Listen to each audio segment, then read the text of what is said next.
Bueno, muchas gracias a todos por venir. Os voy a comentar un poquito, ayer mi compañero habló de materiales en condiciones extremas, de cómo los caracterizamos, cómo imitamos las condiciones de, pues condiciones de, yo qué sé, por ejemplo, aquí veis la imagen de las capas inferiores de la Tierra, del núcleo de la Tierra o del núcleo del interior de los planetas. Es decir, nuestro interés, o sea, nuestro estudio se centra sobre todo en, como se dice habitualmente en nuestro campo, tener el centro de la Tierra en el laboratorio, ¿vale? Para eso, fundamentalmente, necesitamos dos parámetros, que son la temperatura, por supuesto, y la presión, ¿vale? La temperatura, en general, es algo que, bueno, se puede imitar, se pueden subir temperaturas con relativa facilidad, pero las presiones ya es algo más complicado. Entonces, lo que os voy a hablar hoy es cómo hacemos que el material que estemos estudiando tenga presiones geológicas. Y no solo geológicas, sino incluso planetarias. Estamos hablando ya de capas del interior, por ejemplo, de Júpiter y otro tipo de planetas. Entonces, como os digo, ¿cómo aparecen? ¿Qué nos motiva a hacer esto? Pues bueno, por ejemplo, si estudiamos las capas internas de la Tierra, vemos que hay varias regiones.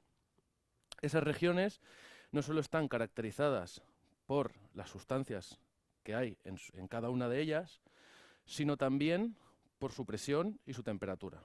¿De acuerdo? La primera y la más fina de todas, pues es la corteza. La corteza, donde principalmente encontramos pues sílice, cuarzo. Es decir, pues la sílice en uno de sus muchas estructuras cristalinas. Si vamos bajando, ¿no?, en el manto superior, pues bueno, ya empezamos a tener materiales como el olivino, que son una mezcla de los componentes de la sílice y el oxígeno con magnesio y hierro, ¿de acuerdo? Y aquí tenemos presiones inferiores a 25 gigapascales.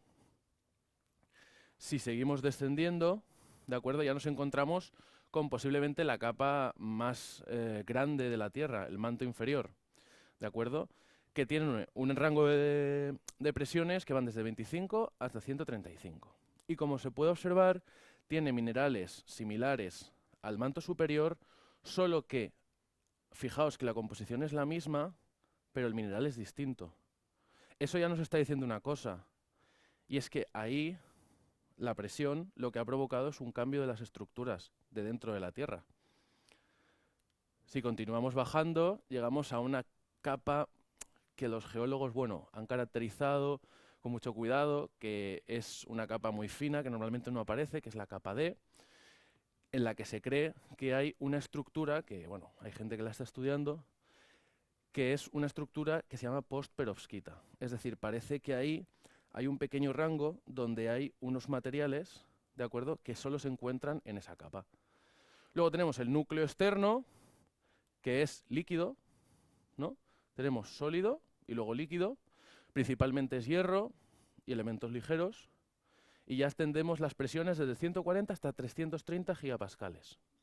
Y finalmente el núcleo interno de la Tierra, que la verdad es bastante ligero si lo comparamos con el resto de la masa de la Tierra. Es un núcleo en suspensión, es decir, es una pequeña, digamos, comparada con el tamaño de la Tierra, es una pequeña esfera de hierro que está flotando en el líquido fundido. Y entonces, esto nos hace pensar una cosa, y es que, ¿cómo puede ser que en una estructura así tengamos sólido, líquido, sólido, ¿no? Se supone, la gente piensa, bueno, es que cuanto más voy al fondo de la Tierra, más temperatura. Entonces el hierro se funde. Sí, sí, pero en el centro es sólido.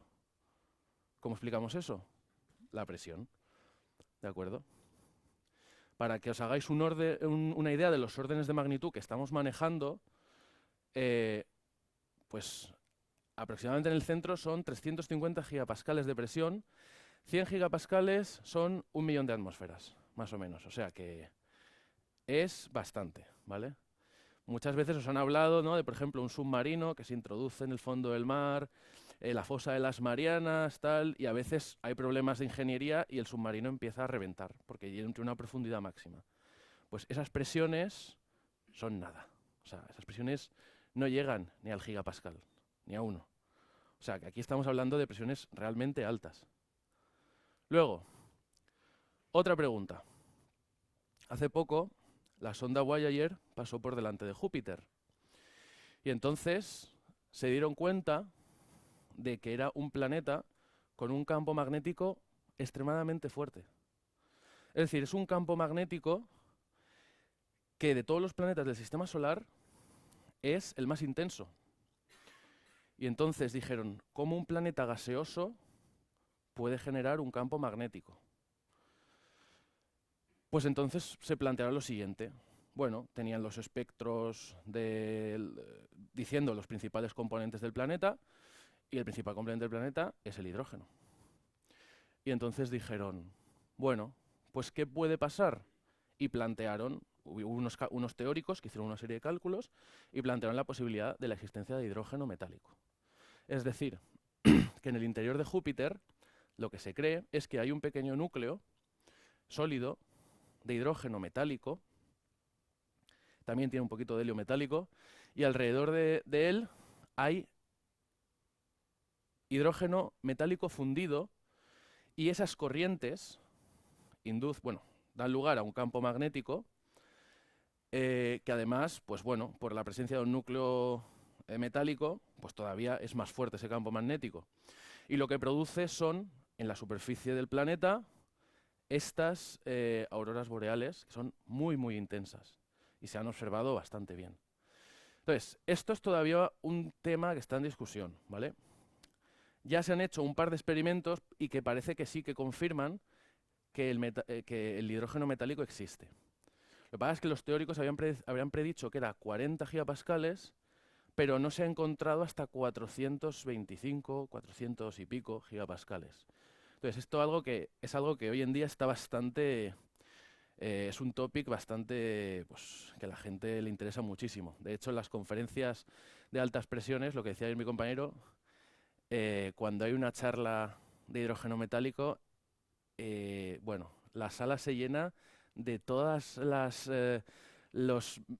mentes más brillantes de las universidades de física de las altas presiones. O sea, está todo lleno de eminencias. ¿Por qué? Porque es un tema que hoy en día trae pues mucho detrás. Entonces, otra pregunta que nos asalta, pues bueno, una curiosidad, y es que en Neptuno, también otro planeta, se produce un fenómeno bastante extraño, y es que precipitan diamantes. O sea, ¿cómo pueden precipitarse los diamantes? ¿Cómo pueden llover diamantes? Pues bueno, esto es porque Neptuno tiene un componente en su atmósfera muy abundante, el metano. ¿Y el metano qué es? Principalmente, ¿de qué está formado? Carbono, hidrógeno. Muy bien. Cuando yo cojo el metano y ese metano está sometido a unas condiciones de presión muy altas, el carbono, digamos que se separa del hidrógeno, se une con los otros carbonos y forma estructura diamante. Es decir, el metano, sometido a altas presiones, se convierte en diamante, y en diamantes que precipitan. De hecho, bueno, esto ya son especulaciones, pero se especula con que puede haber diamantes bastante grandes, o sea, muy grandes, del tamaño de, bueno, pues a lo mejor esta sala podría ser un diamante. Entonces, bueno, esto es nuestra motivación, ¿no? Este parámetro, la presión, pues nos dice que hay cambios estructurales en el interior de los planetas que nos pueden interesar. Entonces, primero nos preguntamos dos cosas. Vamos a empezar nuestro estudio hablando sobre las propiedades de los materiales.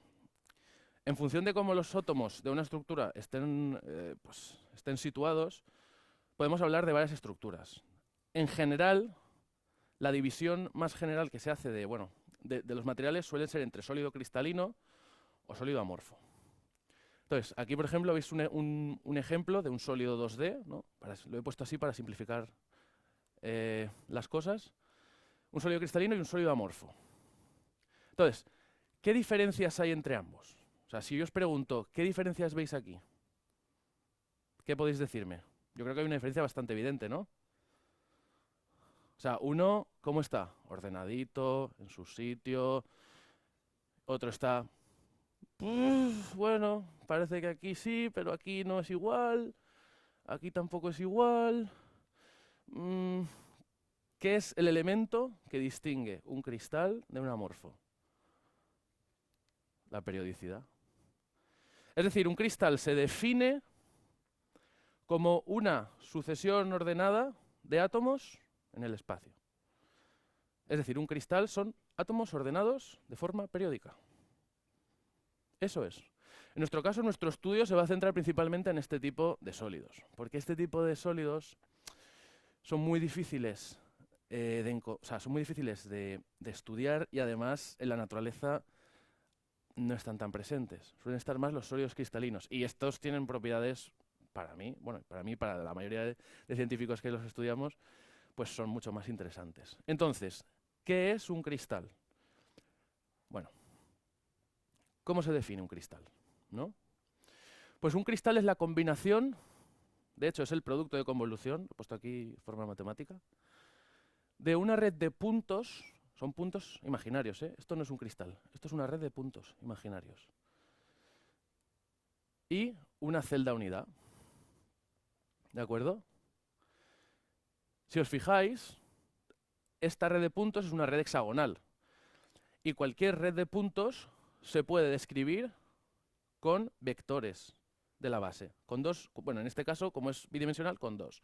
El vector A y el vector B. ¿De acuerdo? Cualquier punto de esta red, pues es una combinación de estos vectores multiplicados por un entero. Simplemente. ¿De acuerdo? Entonces, luego tenemos una celda unidad, que es un pequeño conjunto de átomos. Cuando yo hago un producto de convolución, lo que estoy haciendo es multiplicar esta celda unidad por cada uno de estos puntos. De esa forma, reproduzco el cristal entero. ¿De acuerdo? Esta celda unidad, en este caso, se llama celda primitiva. Celda primitiva, ¿por qué? Porque es la unidad más pequeña que podíamos coger para reproducir el cristal. Podíamos haber cogido una que fuese todo esto y habría salido igual. Pero ya no sería primitiva. Primitiva indica que es la celda de menor volumen que reproduce el cristal entero. ¿De acuerdo? Bueno, entonces, básicamente, si a alguien le interesa las matemáticas de esto, es el producto de convolución de dos funciones que se definen con deltas. O sea, no tiene mucha complicación. De acuerdo, entonces, ¿qué sucede cuando yo cojo un sólido y lo someto a presiones muy grandes? Seguramente habéis escuchado, ¿no? Cuando uno da física y química en el instituto, normalmente cuando te enseñan los tres primeros estados de la materia son el gaseoso, o sea, el gas, el líquido, sólido. Y una distinción fundamental de los tres, según las listas que pones, es la compresibilidad. Te dicen, un gas es compresible, un líquido y un sólido no se pueden comprimir. Bueno, esto es mentira. O sea, fundamentalmente es mentira. Lo que cambia es cuán compresibles son, ¿de acuerdo? Ahora, imaginemos, yo he cogido aquí, por ejemplo, una celda imaginaria, una que yo he creado. Y además la he puesto cúbica para que todo sea súper sencillito, ¿vale? Pues ahora cojo mi estructura y la someto a presión. ¿Qué pensáis que va a pasar con los átomos? ¿Les va a pasar algo? ¿Se van a ir del sitio? ¿Se van a quedar ahí? ¿Se van a acercar? ¿Se van a alejar? Bueno, fundamentalmente, si yo aplico presión, los átomos se acercan entre sí. ¿Qué pasa si le aplico más presión? Se acercan más. ¿Qué pasa si aplico más presión? Cambio de fase. ¿Qué ha pasado? Bueno, este átomo de aquí no ha aparecido por arte de magia, no ha hecho ¡pap! Y ha aparecido un átomo. Lo que ha sucedido es que la estructura, al interaccionar, claro, tú estás acercando átomos, la interacción que hay entre esos átomos empieza a ser diferente de la que se da con condiciones ambiente. Entonces, la estructura más estable ya no es esta, ahora es esta. Esto es una red, una celda cúbica centrada en cuerpo. Es decir, que los materiales sabemos que cuando los sometemos a presión, pues sí, se comprimen, tienen una compresibilidad, como cualquier otro, pero llega un punto en el que, ¡pap!, cambian. Los átomos se reestructuran y las propiedades de ese material cambian. Ya no son las mismas. Tendrá diferente compresibilidad, tendrá diferentes propiedades eléctricas, tendrá diferentes propiedades magnéticas, tendrá diferentes propiedades ópticas. Es decir, podemos conseguir estructuras que nada tienen que ver una con la otra en cuanto a propiedades se dice. Por ejemplo, el ejemplo más clásico que tenemos es el propio carbono, el grafito y el diamante, ¿no? Ahora, un ejemplo paradigmático, por supuesto, es un cristal que todos tenéis en vuestra casa. El hielo. El hielo. El hielo, si veis todo esto de aquí, estos son polimorfos del hielo. ¿Qué significa polimorfo? Pues son estructuras diferentes en los que, en según qué condiciones de presión y temperatura, el hielo se reordena. De hecho, por ejemplo, aquí veis el diagrama de fases. Si yo estoy a esta temperatura, 20 grados, bajo y me encontraré en la fase 1. Pero si en lugar de bajar la temperatura, aumento presión, tendré la fase 6. Y esta es la que se ve aquí. Cómo se va aumentando la presión y se forma un cristal diferente. ¿De acuerdo? ¿Efectos de las altas presiones? Pues bueno, transformaciones estructurales, como he dicho, tensiones de fase, estructuras complejas. Por ejemplo, esta estructura de aquí es una zeolita que tiene canales. Entonces podemos meter gas, podemos meter moléculas a través de esos canales, almacenarlas, atraparlas ahí, incluso hacerlas reaccionar con la propia celda. Cambios en las propiedades ópticas, como por ejemplo este material que ayer presentó mi compañero, que se hace superconductor a menos 23 Celsius y a 180 pascales, creo que eran, ¿no?, gigapascales. Cambios en el gap, una química diferente porque se puede con presiones hacer reaccionar a los gases nobles, que era una cosa que presionalmente no se puede hacer, y se pueden sintetizar materiales novedosos, fundamentalmente. Bueno, entonces, ¿cómo conseguimos altas presiones? ¿Qué es la presión? La definición de presión es, fácil así rápido, fuerza partidaria. Entonces, tengo dos opciones. Mucha fuerza, una prensa hidráulica que me apriete la muestra, una muestra considerable, o poquita área. Esto es lo peor. O sea, con esto, con esas prensas, los vídeos estos que veis que pone un no sé qué contra la presa hidráulica y lo aplasta y tal, bueno, esa presión no es nada. O sea, esa presión no tiene nada.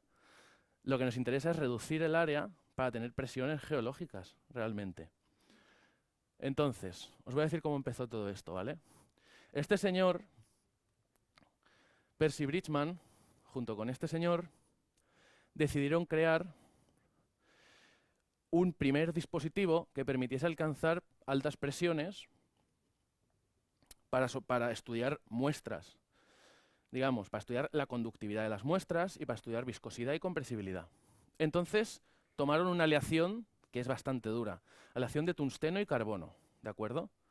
Y entonces crearon dos yunques contrapuestos, ¿de acuerdo?, en los que metían una muestra en medio y la sometían a presión. Con esto se conseguían presiones de 4 gigapascales como mucho, y tenía varios problemas. Y era que esto es metal, no tienes acceso óptico a la muestra. No puedes ni utilizar láser ni rayos X. Solo puedes hacer medidas de conductividad, alguna de viscosidad, alguna de compresibilidad. Pese a todo, Bridgman utilizó su aparato para medir muchísimas muestras y caracterizarlas por lo menos hasta 4 gigapascales, lo cual le valió el Premio Nobel de Física en el 46. Justo acababa la Segunda Guerra Mundial. Hasta que este señor, que no recibió ningún premio, pero debería, ¿vale?, creó la celda de diamante, en la que puso dos diamantes contrapuestos entre los cuales se situaba una muestra, ¿de acuerdo?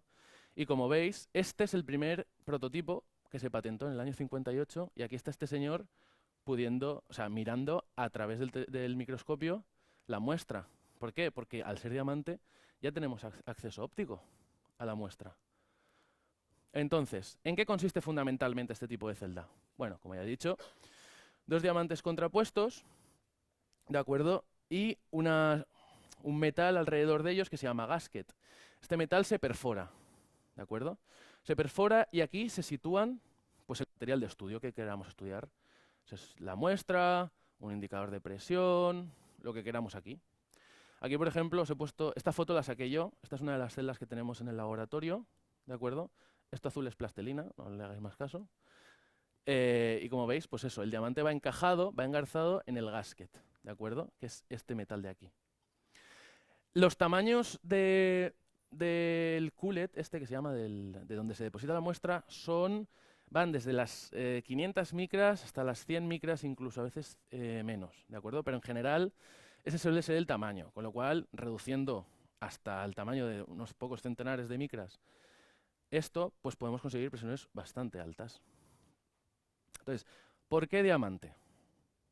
¿Por qué? ¿No?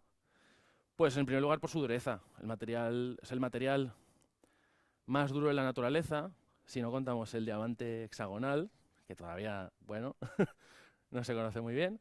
Tenemos una síntesis perfeccionada, es decir, es relativamente fácil, relativamente digo porque, bueno, hacer diamantes, tiene un material abundante que es el carbono, permite el acceso óptico a la muestra, es transparente a los rayos X, eso es muy importante, y la conductividad térmica del diamante es muy alta. De hecho, se considera que es casi un conductor térmico perfecto. ¿De acuerdo? Aquí, por ejemplo, veis pues un monocristal con dos rubíes y tal dentro de la muestra. Entonces, bueno, ya que conocemos la celda de diamante, ¿qué necesitamos para hacer un experimento de alta presión? Pues fundamentalmente estos elementos.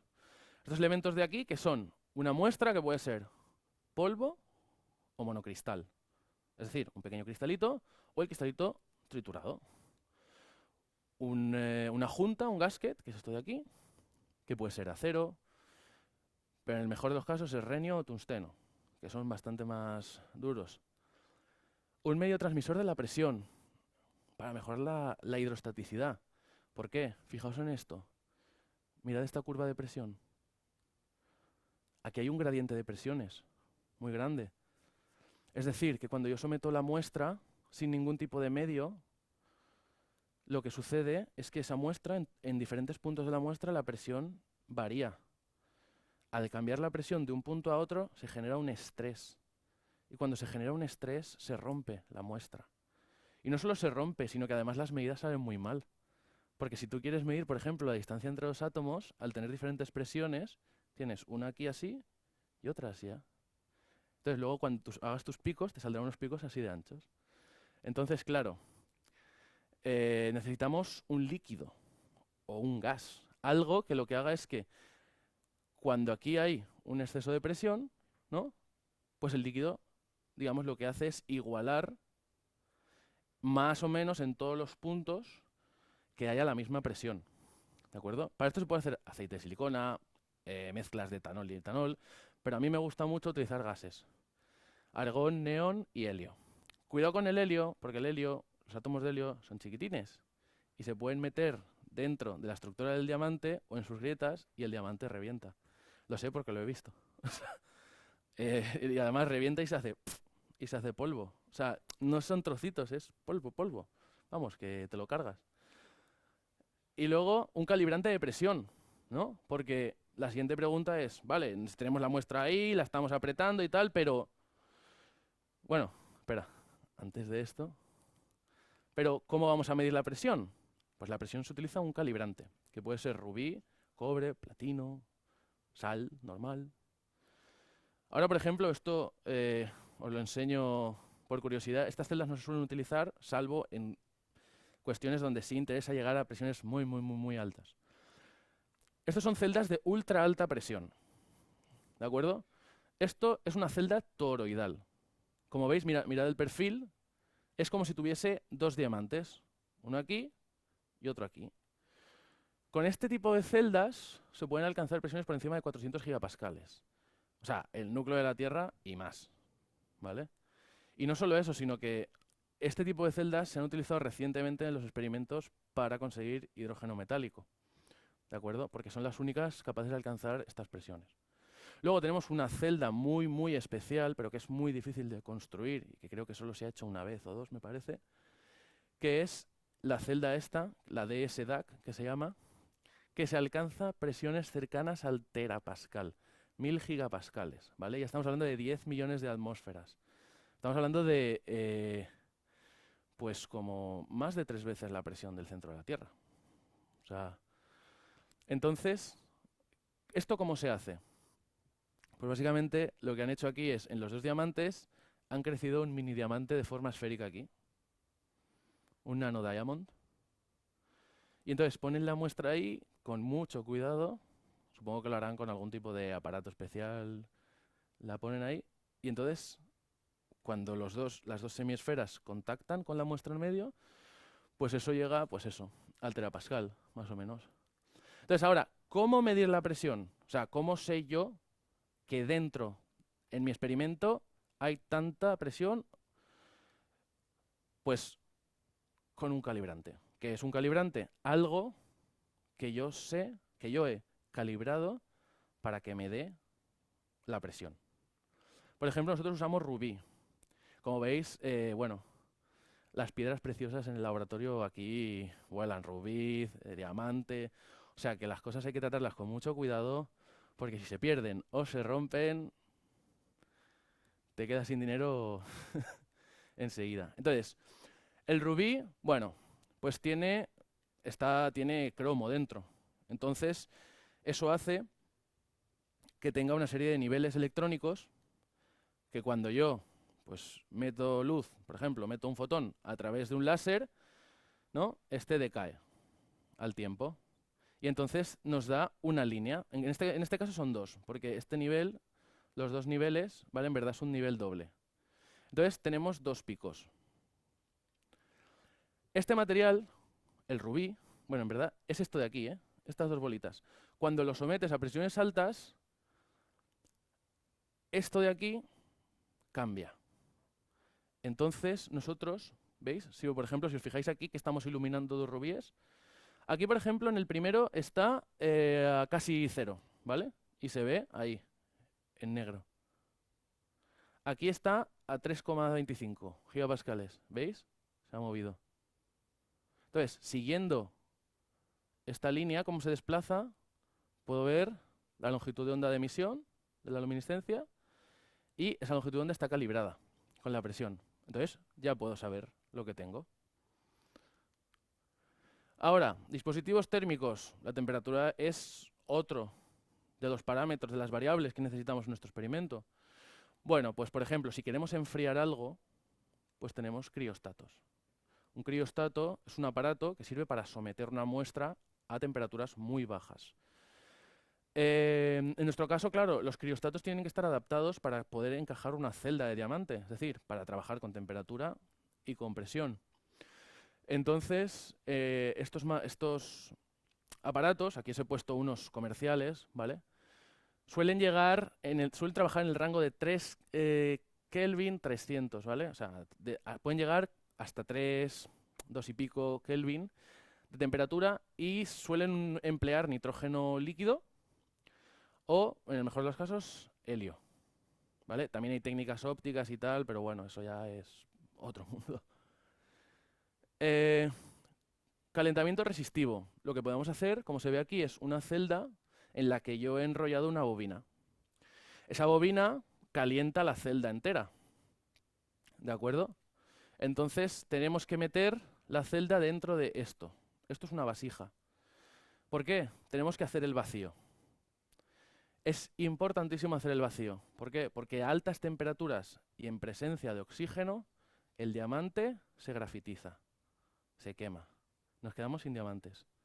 Entonces, con una bomba de ultra alto vacío, vaciamos todo el aire que hay dentro aquí y calentamos toda la muestra. Calentamiento láser. Pues como dice el mismo tipo de calentamiento, pues se hace con un láser, pues sí. ¿Y qué se hace? Pues si tienes, por ejemplo, una muestra absorbente, se dispara con el láser a la muestra y la muestra se empieza a calentar. ¿De acuerdo? ¿Qué pasa si Claro, que el problema que tenemos aquí es que el diamante, como he dicho antes, es prácticamente un conductor